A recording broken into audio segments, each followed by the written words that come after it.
28 years later is really good. I found so many positives more than negatives in this movie. So let's get started. So first of all, I love editing. Danny Boyle loves editing. This movie has some of the best editing I've seen in a very long time. It adds something unique to the movie. This movie, if anything, is very interesting. And of course, movies have to be interesting, but this movie, is the cherry on top. Very weird choices are made in the editing. And I know that, 28 days later, even 28 weeks later, Slumdog Millionaire, Trainspotting, sometimes has this choppy editing technique where there's too many cuts, but Danny Boyle does it right. And if anything, that contributes to the overall gritty realism vibe of the movie. What it is that the editing is like a key to unlock Danny Boyle's creative expression fully. And you could tell Sony was completely behind Alex Garland and Danny Boyle from the start. So that being said, there were moments where the music was really odd. There was odd choices of music. They threw up PNGs and random B-roll, and then sheer raw ugliness of the infected, witty humor at the same time, and you don't know how to feel. If anything, if I could express it like this, it's basically an energy transfer between the screen and the audience. It doesn't feel like it's this computational or technical direction. It feels more of this, as cliche as it may sound, it's like a vibe direction. It's really weird. You really have to see the movie to experience it. Plus, with the iPhone 15 Pro Max, the color grading is very saturated. There's a lot of beautiful landscape shots and lighting. It's just amazing. The acting is great. 28 Days Later is the GOAT, and it introduced running zombies. But what will 28 years later be remembered for? Perhaps we'll finally know once it's all finished, this trilogy, because the next movie is Nia DaCosta's movie, and then after that I think The Bone Temple. So how good would those movies be? I hope they're going to be great and excellent and just like this movie. Something that bothered me, I must say, is that John Murphy didn't return for this movie.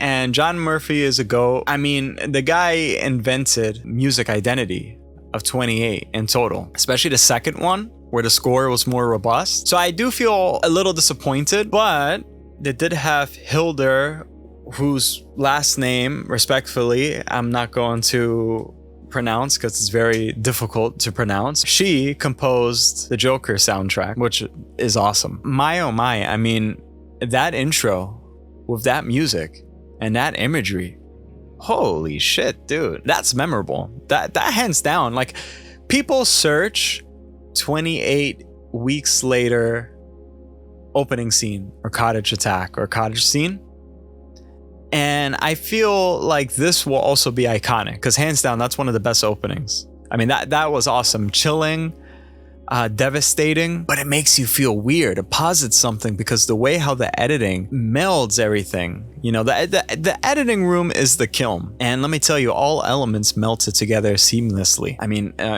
kudos to them. I mean, they have to win an Oscar for editing because this editing was so good. Anyway, I keep talking about editing, sorry. It was really good.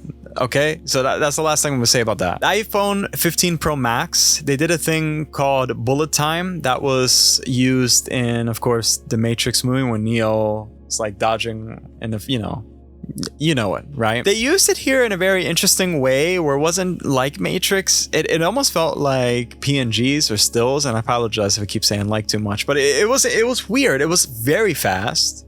I seen set photos for this table and I had 16 iPhone 15 Pro Maxes. And the shot, how it is basically, it's whenever, if let's say an infected gets hit by an arrow, it'll start here and it'll move like that. They'll just stay still and it'll move like that. Combined with everything else, I mean, that was really cool. Now, did they use it too much in the beginning? I felt like, they got a little excited with it. I think they were a little too generous in the beginning. If they had maybe held on, and it's a unique technology and technique, but if they just had because that they kind of dropped that later on in the movie, and I thought that was really weird. Also, later on in the movie, so the beginning of the movie is awesome. It gets a little slower. I'm not saying it gets boring. It's still unique, and you still feel nervous. Problem is, they didn't really pick up after that. But I mean, it felt like the first movie. The first movie was like this in a way. Another thing is, we've seen from the trailers, their community. So there's this community that survived the apocalypse, and then 28 years later, they live on an island, and they're protected by this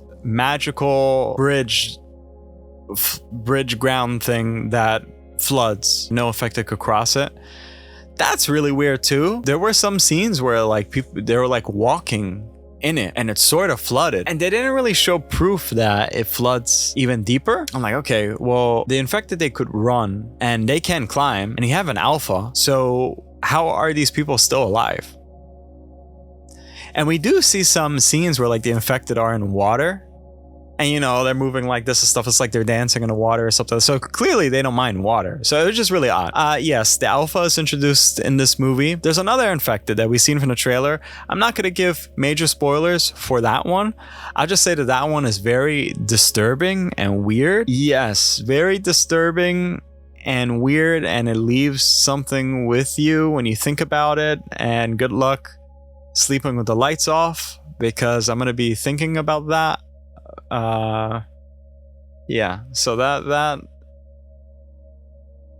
wasn't very nice to look at. The acting in this movie is great. Alfie Williams, he plays Spike, the son of Aaron Taylor Johnson's Jamie and Jodie Comer's Isla. He does a great job. The way how he was written wasn't like this whiny kid or something like that. This kid was very preoccupied and very mature for his age, and he has to deal with this trauma, but he deals with it in a very mature way. And I heard that he's going to be in the second and third movie. And they did set up the end, which I'm not going to spoil it, but the end was really weird. Introduced characters that just, I don't know what the hell is going on. They kind of teased one of the characters throughout the rest of the movie through little signs and stuff like that. And when we get to it, I didn't really care for it much. And again, it was really awkward and weird. But you know what it reminded me of? It kind of reminded me of that spontaneity of Slumdog Millionaire. That dance at the end. That's how this ending felt. Or Civil War with that music that they chose, and then they finally assassinate the president, and then they chose that music, and it was really stylish. So I mean, it's cool, but I'm just I don't know how to feel. I don't know. I feel like at the end of this movie I had bipolar. I really didn't know. I have a chemical imbalance at this point. Aaron Taylor Johnson, his character is really unique. There's an interesting dynamic that I wish that they lingered on a little bit more throughout the movie. Unfortunately, it was sort of cut in the middle, but the relationship between his son and himself, but he was really cool. I'm surprised he was, it's not what I expected. He was really giddy a lot of the times. It wasn't even a thing where he was very concerned all the time. I felt like he played it very naturalistic. If anything, all these people that survived this community must be really strong just to be in that place, witnessing these horrifying things. Out of 1 to 10, I'm probably going to give it a 9 out of 10.